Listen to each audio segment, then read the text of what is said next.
I met with Dr. Mahathir some years ago, and we spent about 45 minutes. He didn't have a high opinion of the ulama. No. He had a high opinion for my teacher, Maulana Dr. Fazlur Rahman Ansari, rahimahullah. And he admired the methodology of study that came from Maulana Fazlur Rahman Ansari. Dr. Mahathir is the only leader, other than Ahmad Sukarno and Najmuddin Erbakan in Turkey. But in the case of Ahmad Sukarno, it was in the late 1950s, and he took Indonesia out of the IMF, and of course the UN as well, because he recognized the IMF to be what it is. And nobody credits him today. Everybody considers Ahmad Sukarno to be a fool. And he did the right thing, to take Indonesia out of the IMF. Yeah. Najmuddin Erbakan in Turkey, who was the teacher and the mentor of this man who now leads Turkey. He held up the gold dinar and silver dirham. He said, "This is our passport, this is our road to salvation." And they removed him from that. The Turkish military removed him. But in the case of Dr. Mahathir, he's a politician. He's not an Islamic scholar. So whereas an Islamic scholar could proclaim the whole truth, politicians can't do that.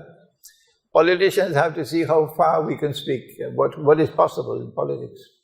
So what he did was, and he did it many years ago, to say when the Malaysian wants to buy from Indonesia, you'll pay in ringgits.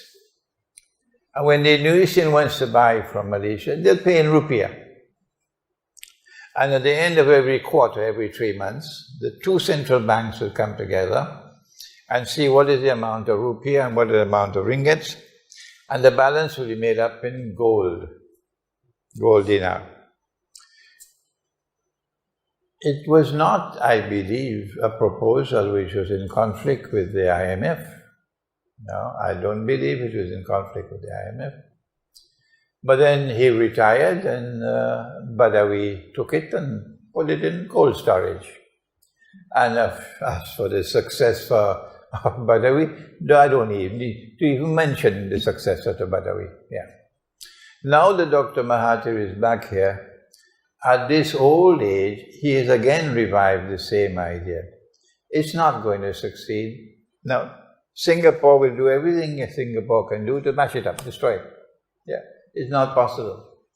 But if the scholars of Islam would wake up from sleep, if they could summon the courage and the integrity to proclaim the truth, Dr. Mahathir will have a foundation. He doesn't have a foundation now. Not even PAS, which is supposed to be the Islamic party. Not even them. When the scholars of Islam wake up and proclaim that the monetary system we're now using is bogus and fraudulent and haram, and that it is a vehicle of exploitation and impoverishment of the masses for the eventual enslavement, when they do that, then a possibility arises that you can defy the IMF and make dinar and dirham legal tender in this country, meaning you can buy and sell. The rupiah, the ringgit will still remain, but you can also buy and sell using dinar and dirham. And more importantly, any laborer, anyone who's employed, can demand that he must be paid in dinar and dirham. From the time that happens, people will eventually realize that with dinar and dirham there is no inflation. The value of my wealth remains constant. It doesn't leak. But when I'm using the paper money, it leaks. And so eventually, the good money will drive the bad money out of the